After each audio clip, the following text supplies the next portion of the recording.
Hello everyone, welcome to this tutorial. इससे पहले वाली क्लास में हमने वॉल्वॉक्स के बारे में पढ़ा था। तो वॉल्वॉक्स के जनरल कैरेक्टरिस्टिक्स पढ़े थे, क्लासिफिकेशन पढ़ा था, हैबिट एंड हैबिटेट पढ़ा था। उसके अलावा उसके स्ट्रक्चर के बारे में, उसकी कॉलोनी के अरेंजमेंट के बारे में हमने कंप्लीट बात कर ली थी। नेक्स्ट जो हमने शुरू किया था उसमें वो था वॉल्वॉक्स का रिप्रोडक्शन।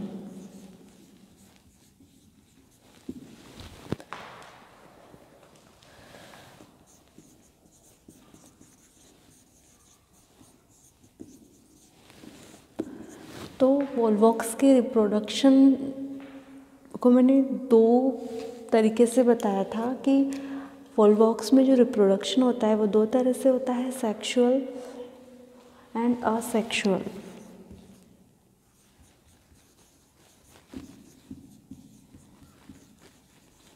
तो वॉल्वॉक्स में पाया जाने वाला रिप्रोडक्शन दो प्रकार का होता है, सेक्सुअल एंड असेक्सुअल।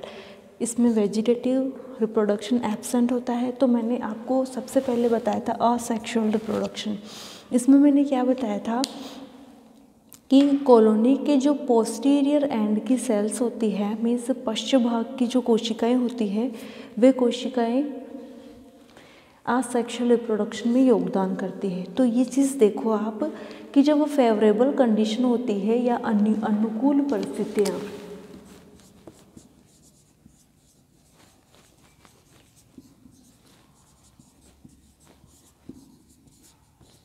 तो फेवरेबल कंडीशन या अनुकूल परिस्थितियों में ही वॉल्वॉक्स में असेक्सुअल रिप्रोडक्शन पाया जाता है। तो असेक्सुअल रिप्रोडक्शन के दौरान क्या होता है, उन जो पोस्टीरियर एंड की मीन्स जो पश्च भाग, कॉलोनी में पश्च भाग की जो सेल्स होती है, उन सेल्स में कुछ रूपांतरण या मॉडिफिकेशंस होते हैं। वो क्या होते हैं वो देखो कि जो कॉलोनी की पोस्टीरियर एंड की सेल्स होती है, मीन्स पश्च भाग की जो कोशिकाएं होती है, वो क्या करेगी, वो अपने साइज़ को इंक्रीज़ कर लेती है, मीन्स अपने साइज़ को बढ़ा लेती है और उनकी जो कशाभिकाएं होती है वो लुप्त हो जाती है। तो जब उनमें रिप्रोडक्शन का टाइम आता है तब वो कोशिकाएं क्या करती है कि जो सतही कोशिकाएं थी उनमें से 5 से 20 कोशिकाएं असेक्सुअल रिप्रोडक्शन में भाग लेती है। जो कौन से सेल्स होते हैं, पोस्टीरियर एंड या पश्च भाग की कोशिकाएं होती है। ये कोशिकाएं जब रिप्रोडक्शन करती है तो अपना साइज़ इंक्रीज़ कर लेती है, अपना साइज़ बढ़ा लेती है और कॉलोनी में अंदर की ओर ये धंस जाती है। ठीक है, अंदर की ओर ये चली जाती है, अंदर की ओर ये सेल्स धंस जाती है। फिर क्या होता है कि इनके ऊपर जो फ्लैजिला होती हैं, वो फ्लैजिला या कशाभिकाएं लुप्त हो जाती है, इनका आई स्पॉट भी लुप्त हो जाता है और इनमें पायरेनोइड जो होता है वो क्लियर हो जाता है, पायरेनोइड उपस्थित होता है, आई स्पॉट और फ्लैजिला एब्सेंट हो जाती है, मीन्स लुप्त हो जाती है। अब क्या होता है कि ये जो सेल्स होती है वो लॉन्गिट्यूडनल या लंबवत विभाजन करती है। तो ये जो सेल्स थी जिन्होंने अपना साइज़ इंक्रीज़ किया, इनका आई स्पॉट गायब हो गया, मीन्स अपना आई स्पॉट लुप्त कर लिया और इनकी फ्लैजिलाएं लुप्त हो जाती है, तो इन्हें कहते हैं गोनिडिया। इनमें सिर्फ रहता है तो क्या रहता है, पायरेनोइड। ठीक है, इनमें सिर्फ पायरेनोइड रहता है जो फूड फॉर्मेशन के लिए ज़रूरी होता है। तो इनमें सिर्फ पायरेनोइड शेष रहता है, बाकी आई स्पॉट और फ्लैजिला लुप्त हो जाती है। इन सेल्स को गोनिडिया कहते हैं। अब ये जो गोनिडिया होते हैं जो 5 से 20 संख्या में होते हैं, तो ये जो गोनिडिया होते हैं वो कॉलोनी के अंदर की ओर चली जाती है। अब इनमें होता है, इनका जो जीव द्रव्य होता है साइटोप्लाज्म, उसमें लंबवत विभाजन होता है जिससे साइटोप्लाज्म 2 भागों में विभक्त हो जाता है। फिर दूसरा जो लॉन्गिट्यूडनल डिवीज़न होता है, जो लंबवत विभाजन होता है, तो वो पहले विभाजन के 90 डिग्री पे होता है, मीन्स 90 डिग्री के एंगल पे या पहले हुए विभाजन के समकोण पे होता है, जिससे कि ये जो कोशिका होती है वो 4 सेल्स में डिवाइड हो जाती है। फिर से इसमें डिवीज़न होते हैं तो फिर से ये ऐसे अरेंज हो जाती है, क्यूब लाइक बन जाती है। तो ये एक सेल से 2 में चेंज हुए, 2 से ये 4 में चेंज हुए और 4 से 8 में ये चेंज हो गए। तो इस स्टेज को कहते हैं प्लेकिया स्टेज। तो प्लेकी अवस्था किसे कहते हैं? लंबवत विभाजनों के फलस्वरूप जब ये अपना अरेंजमेंट बनाते हैं क्यूब लाइक अरेंजमेंट, तो इसे प्लेकिया स्टेज कहते हैं। जो मैंने पहले वाली क्लास में आपको क्लियरली बता दिया था कि एक्चुअल में ये होती क्या चीज़ है। अब हम बात करते हैं यहाँ पे कि ये जो असेक्सुअल रिप्रोडक्शन होता है जिसमें ये प्लेकिया स्टेज बन रही है, तो इस असेक्सुअल रिप्रोडक्शन में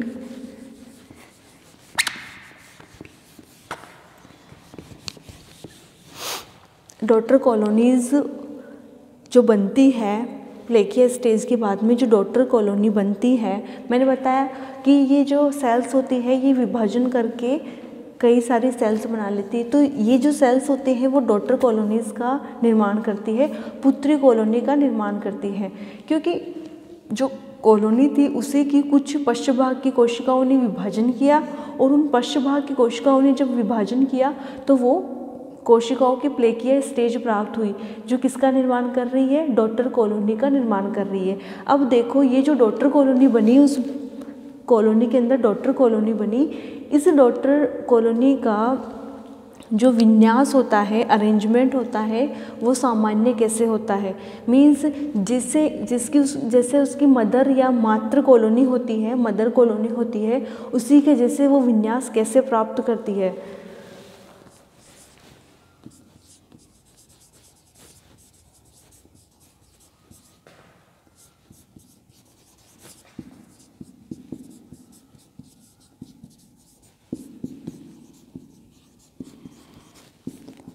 तो ये जो डॉटर कॉलोनी बनी, ये अपने मदर कॉलोनी के समान विन्यास कैसे प्राप्त करती है?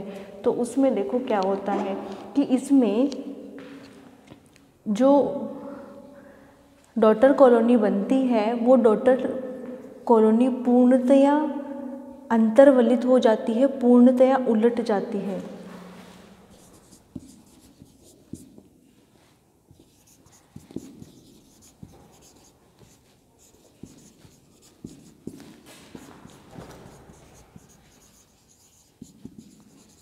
तो इसमें क्या होता है कि बनने वाली जो डॉटर सेल्स होती हैं या ये जो डॉटर कॉलोनी होती है, तो उन डॉटर कॉलोनी में उपस्थित डॉटर सेल्स पूर्णतया उलट जाती है या अंतर्वलित हो जाती है। तो इस तरह वह अपने मदर कॉलोनी की तरह विन्यास प्राप्त कर लेती है। सुनो मैं क्या बोल रही हूँ कि जो डॉटर कॉलोनी में डॉटर सेल्स होती है, वो डॉटर सेल्स पूर्णतया उलट जाती है, अपने आप को उलट लेती है या अंतर्वलित कर लेती है, जिसे इन्वर्जन कहते हैं।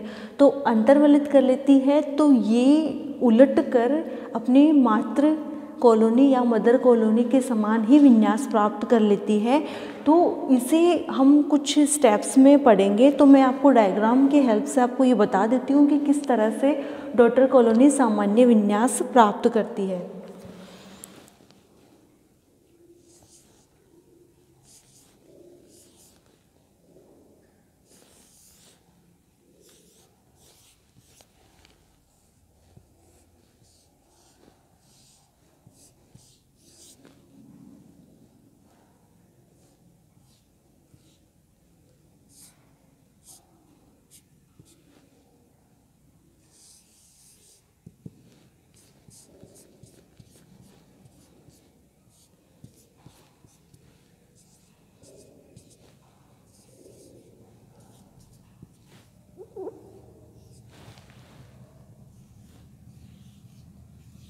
तो देखो मैंने बताया था कि पोस्टीरियर एंड या पश्च भाग की कोशिकाएं इसमें भाग लेती है। तो देखो ये जो इसमें सेल्स थी जो असेक्सुअल रिप्रोडक्शन में भाग ले रही, तो मैं एक सेल का उदाहरण लेके या एक कोशिका का उदाहरण लेके ये समझा रही हूँ कि ये जो गोनिडिया सेल है, जिसमें देखो ये जो सेल्स है ये रिप्रोडक्शन में भाग नहीं ले रही है, तो इनके ऊपर फ्लैजिला है, इनमें आई स्पॉट भी है और इनमें फ्लैजिला आई स्पॉट दोनों है। लेकिन जो सेल ने इस सेक्सुअल रिप्रोडक्शन में भाग लिया है उसका साइज़ इन सेल्स की तुलना में बड़ा हो जाता है। ये कॉलोनी में अंदर की ओर धंस जाती है। आप देख सकते हैं ये सतह पे है और ये अंदर कॉलोनी के अंदर धंस गई है। तो ये सेल धंस जाती है, अपना साइज़ इंक्रीज़ कर लेती है और इस पर सिर्फ शेष रहता है। तो वो क्या रहता है, पायरेनोइड इसमें शेष रहता है। इस सेल को कहते हैं गोनिडिया। अब देखो मैं यहाँ से ही आपको समझा रही हूँ कि ये जो गोनिडिया होते हैं,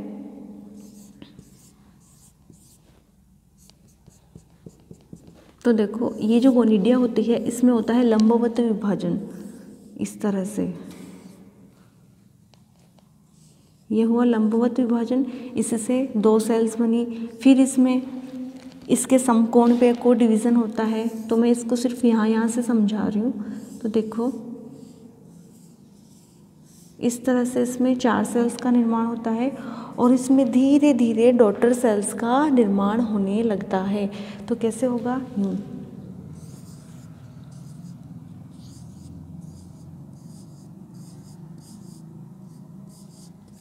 इस तरह इसमें डॉटर सेल्स का निर्माण होने लगता है। तो जब मैंने बताया कि इसमें बारंबार कई विभाजन होते हैं तो क्या स्टेज होती है, बहुत सारे जब विभाजन हो जाते हैं तो एक प्लेकिया स्टेज बनती है। जब इसमें बारंबार डिविजन्स होते हैं तो बहुत सारे सेल्स बन जाती है, तो इसे प्लेकिया स्टेज कहते हैं। आप देखो कि ये जो डॉटर सेल्स हैं इनका निर्माण हो गया है यहाँ पे, इन पे अब कशाभिकाएँ आ जाती है। अब देखो अब क्या होता है, मैंने बताया कि जब डॉटर कॉलोनी अपने आप को पूरी तरह से अंतर्वलित या उलट देती है तो ये अपने मदर कॉलोनी के समान विन्यास प्राप्त कर लेती है। इसके लिए कुछ पद होते हैं, वो देखो कि जो कॉलोनी का मध्य भाग होता है उस मध्य भाग में खांच का निर्माण हो जाता है। मीन्स यहाँ पे, तो यहाँ पे एक छोटी सी खांच का निर्माण हो जाता है। अब क्या होता है कि पश्चिम भाग की ओर से उभार के रूप में ये कॉलोनी बाहर की तरफ निकलती है अग्रभाग की तरफ। वर्ड्स को सुनना कि जो पोस्टीरियर एंड होता है वहाँ से एंटीरियर एंड की तरफ सेल्स उभार के रूप में बाहर निकलती है। सुनना इसको कि जो पोस्टीरियर एंड होता है वहाँ से एक उभार एंटीरियर एंड की ओर आने लगता है।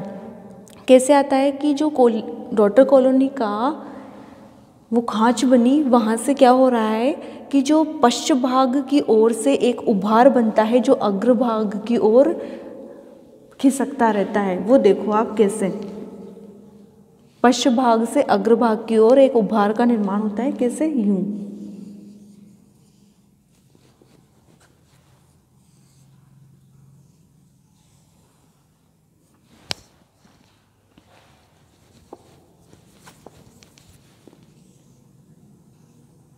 ऐसे।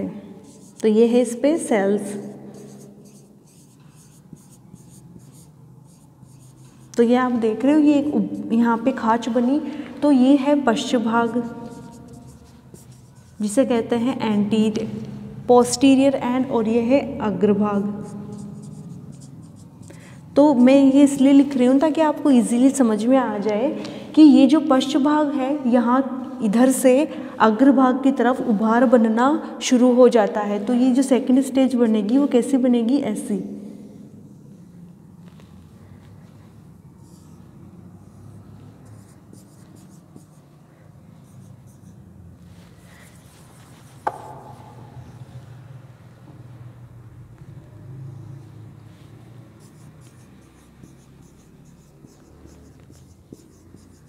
और इस तरह से वो उभार अग्रभाग की तरफ या इस फाइलोपोर छिद्र की तरफ बनने लगता है। फाइलोपोर छिद्र कौन सा हो गया, ये वाला, जहाँ से ये सेल्स हटी थी और अंदर की तरफ आई थी, वो वाला छिद्र कौन सा हो गया, पाइलोफोर। ठीक है, तो इस छिद्र को क्या बोलते हैं, पाइलोफोर। तो इस जो ये पाइलोफोर छिद्र बना है, इस पाइलोफोर छिद्र से या इस फाइलोफोर छिद्र की ओर पश्च भाग से अग्रभाग की ओर यूं, ये है पश्च भाग, ये है अग्रभाग। तो ये जो छिद्र है इसे बोलते हैं पाइलोफोर छिद्र। तो ये जो पाइलोफोर छिद्र है यहाँ से पश्च भाग से अग्रभाग की ओर मीन्स पाइलोफोर छिद्र की ओर अग्रभाग की ओर ये उभार बनना शुरू हो जाता है। तो ये ऐसे दिखता है। अब क्या होता है कि धीरे धीरे जो इनके स्वतंत्र सिरे होते हैं ये आप देख रहे हो ये वाले, ठीक है, ये वाले। तो ये जो स्वतंत्र सिरे होते हैं ये अंदर की ओर अंतर्वलित होने लग जाते हैं, मुड़ने लग जाते हैं, जिससे ये मुड़ के एक दूसरे से जुड़ जाते हैं और ये मदर कॉलोनी के समान ही विन्यास प्राप्त कर लेते हैं। अब देखो ये जो एंड्स हैं वो यहाँ से ऐसे मुड़ेंगे तो ये गोल होगी ये स्ट्रक्चर। तो देखो उभार के रूप में इसमें डॉटर कॉलोनी का अंतर्वलन स्टार्ट होता है। तो फाइलोपोर छिद्र की ओर पोस्टीरियर एंड से एंटीरियर एंड की ओर मीन्स पश्च भाग से अग्रभाग की ओर उभार बनने लगता है। ये उभार आगे एंटीरियर एंड की ओर या अग्रभाग की तरफ वृद्धि करता है और वृद्धि करने के बाद में जो इन डॉटर कॉलोनीज़ के जो स्वतंत्र सिरे होते हैं ये वाले, ये ठीक है, तो ये जो स्वतंत्र सिरे हैं ये अंदर की ओर मुड़ने लग जाते हैं और एक दूसरे से जुड़ जाते हैं। इस तरह ये डॉटर कॉलोनी मदर कॉलोनी के समान विन्यास प्राप्त कर लेती है। अब मैं इसको यूं ऐसे घुमा के बना रही हूँ तो ये देखो ऐसे,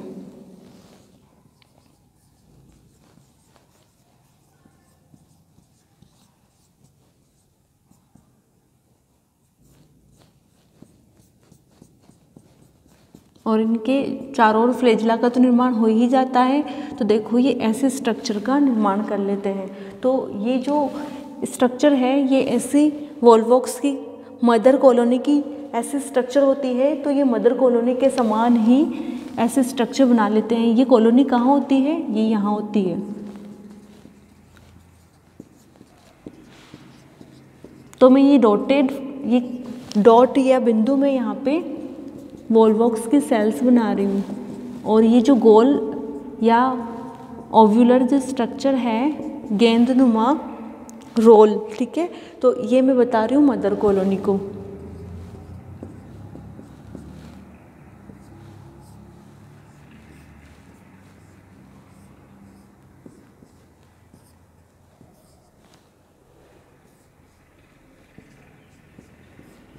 तो ये है मदर कॉलोनी।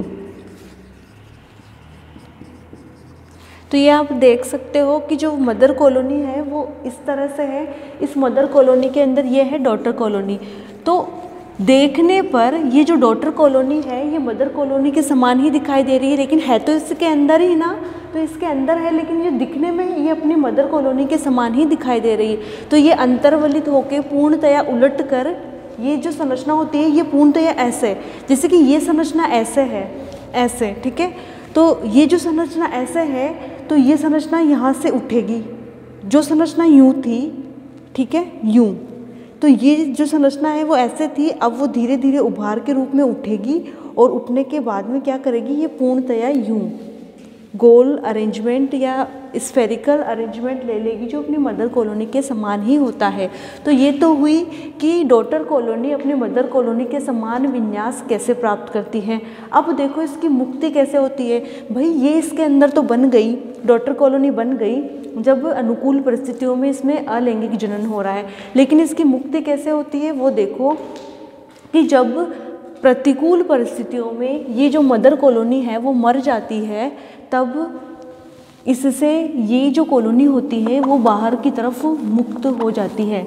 लेकिन अधिकांश जो वॉल्वॉक्स की स्पीसीज होती है उनमें क्या होता है कि ये जो डॉटर कॉलोनी होती है वो हमेशा ही मदर कॉलोनी के अंदर ही रहती है। लेकिन कुछ वॉल्वॉक्स की स्पीसीज में ऐसे होता है कि जब प्रतिकूल परिस्थितियों में मदर कॉलोनी मर जाती है तब ये जो डॉटर कॉलोनी है ये इसे बाहर की तरफ मुक्त हो जाती है ऐसे, और कंप्लीट मैच्योर कॉलोनी का निर्माण कर लेती है। तो इस तरह से इनमें होता है अलैंगिक जनन।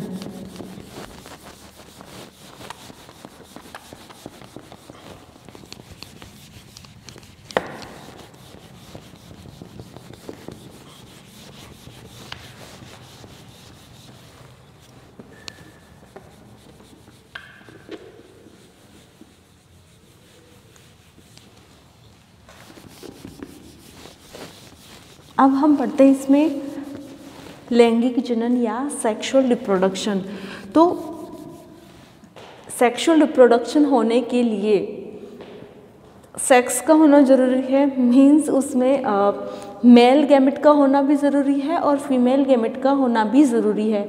तो सेक्सुअल रिप्रोडक्शन नाम आते ही आपके दिमाग में ये आना चाहिए कि इसमें मेल रिप्रोडक्टिव ऑर्गन्स भी बनते हैं और फीमेल रिप्रोडक्टिव ऑर्गन्स भी बनते हैं। Male reproductive organs male gamete या नर युग्मक का निर्माण करते हैं, जबकि फीमेल रिप्रोडक्टिव ऑर्गन्स जो होते हैं वो फीमेल गैमेट का निर्माण करते हैं।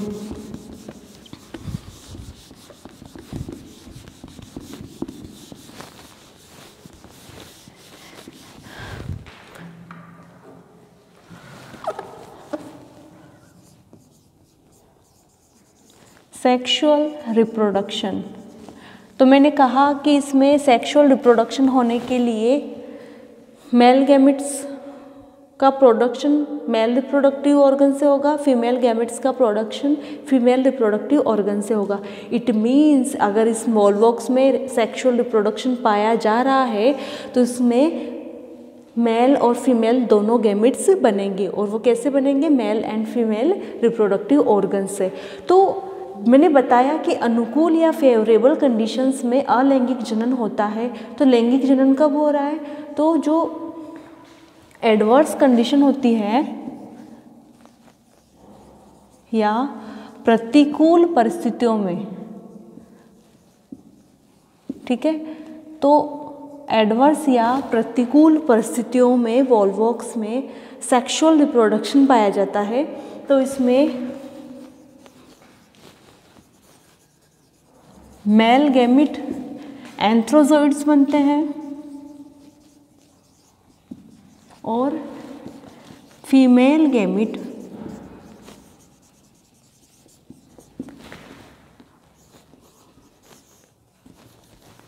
एग्स बनते हैं, ठीक है। तो इसमें एडवर्स कंडीशन में सेक्सुअल रिप्रोडक्शन पाया जाता है। तो जो मेल गैमेट होते हैं वो एंथ्रोजोइड्स कहलाते हैं और फीमेल गैमेट्स एग्स कहलाते हैं। तो इसमें मेल एंड फीमेल दोनों गैमेट्स का फॉर्मेशन देखा जाएगा।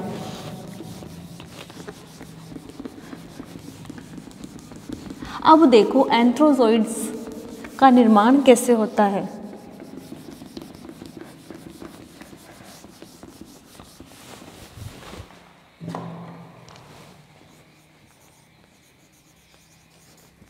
फॉर्मेशन ऑफ एंथ्रोजोइड्स या मेल गैमेट्स, नर युग्मक मेल गैमेट्स।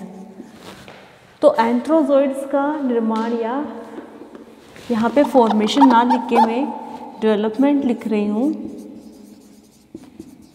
डेवलपमेंट ऑफ एंथ्रोजोइड्स या मेल गैमेट्स। तो मेल गैमेट्स का निर्माण कैसे होता है? जैसे कि मैंने असेक्सुअल रिप्रोडक्शन बताया, उसी टाइप से इसमें मेल गैमेट्स का फॉर्मेशन होता है। कैसे होगा वो देखो। मैंने बताया था कि पोस्टीरियर एंड की कुछ सेल्स या पश्च भाग की कुछ सेल्स इसमें भाग लेती है, किसमें? एंथ्रीडिया के निर्माण में। एंथ्रोजोइड्स जहाँ पे बनते हैं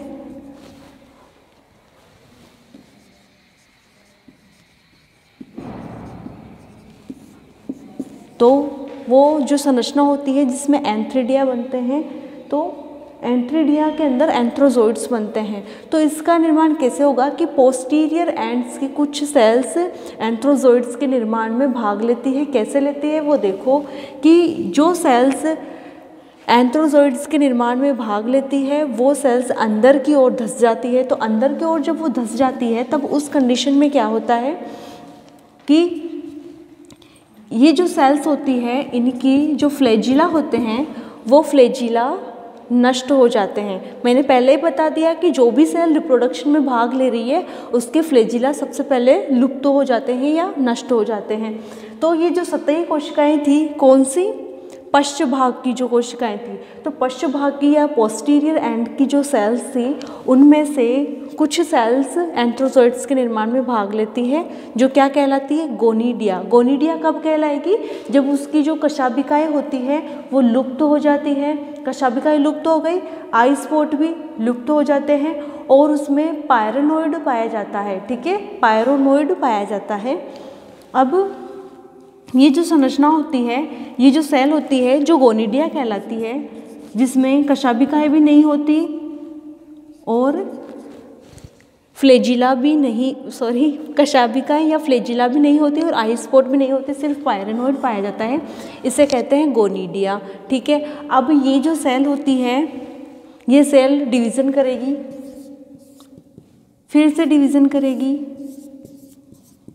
फिर से डिवीज़न करेगी और फिर ये उसी प्रकार से जिस प्रकार असेक्सुअल रिप्रोडक्शन हो रहा था उसी प्रकार से कॉलोनी का निर्माण कर लेती है। ठीक है, समझ में आ रहा है, जो पहले था उससे बहुत ही ज़्यादा सिमिलर है। जैसे कि असेक्सुअल रिप्रोडक्शन में डॉटर कॉलोनीज बन रही थी, उसी टाइप से इसमें डॉटर कॉलोनीज नहीं बन रही है। इसमें इस विन्यास में जो बन रही है संरचना वो एंथ्रोजोइड्स या नर युग्मकों का निर्माण हो रहा है। तो आप देखो कि जो गोनीडिया होते हैं तो वो कशाभिकाहीन, आई स्पॉट मतलब फ्लैजिला लेस, आई स्पॉट लेस, पायरोनोइड युक्त संरचना है जिसे गोनीडिया कहा। अब इसमें लॉन्गिट्यूडनल डिवीजन हुआ, मीन्स लंबवत विभाजन हुआ, फिर उस लंबवत विभाजन के समकोण पे एक और विभाजन हुआ, फिर से उसमें बारंबार विभाजन हुआ तो प्लेकिया स्टेज प्राप्त हुई। इस प्लेकिया स्टेज ने जो सेल्स बनी उसने एक विन्यास ले लिया, यू शेप में विन्यास ले लिया। अब क्या होता है, जैसे कि असेक्सुअल रिप्रोडक्शन में हो रहा था कि वो डॉटर कॉलोनीज में अंतर्वलन हो जाता है और जो डॉटर कॉलोनीज थी वो पूर्णतया उलट जाती है, इन्वर्जन हो जाता है, उसमें अंतर्वलन हो जाता है या वो उलट जाती है तो मदर कॉलोनी के समान विन्यास प्राप्त कर लेती है। तो ये भी उसी प्रकार से इनमें वैसे ही अंतर्वलन होता है जैसे कि असेक्सुअल रिप्रोडक्शन में हो रहा। तो एंथ्रोजोइड्स की जो कॉलोनी होती है, जो एंथ्रोजोइड्स जो बनते हैं उनमें भी वैसे ही अंतर्वलन होता है और अंतर्वलन होके वो भी ऐसे गोलाकार संरचना में रूपांतरित होते हैं और इसी संरचना में ये बाहर मुक्त हो जाते हैं। तो ये जो मुक्त होते हैं वो किस फॉर्म में होते हैं, बंच या गुच्छे में।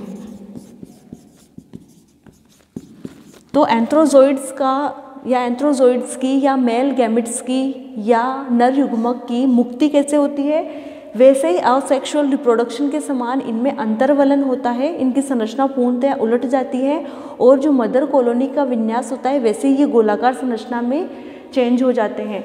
अब देखो ये जो गोलाकार संरचना बनी ये इसी गुच्छे के रूप में इतने सारे एंथ्रोजोइड्स एक गुच्छे या बंच के फॉर्म में ही बाहर की तरफ मुक्त हो जाते हैं, फ्री हो जाते हैं। अब मैं बात करती हूँ इनकी संरचना की कि इनकी जो ये संरचना होती है वो कैसी होती है। तो ये जो एंथ्रोजोइड्स होते हैं ये लंबी पतली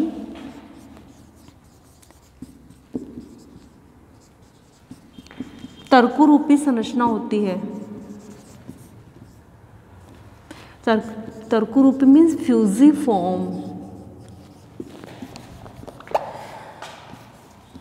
और जिनके एंटीरियर एंड पे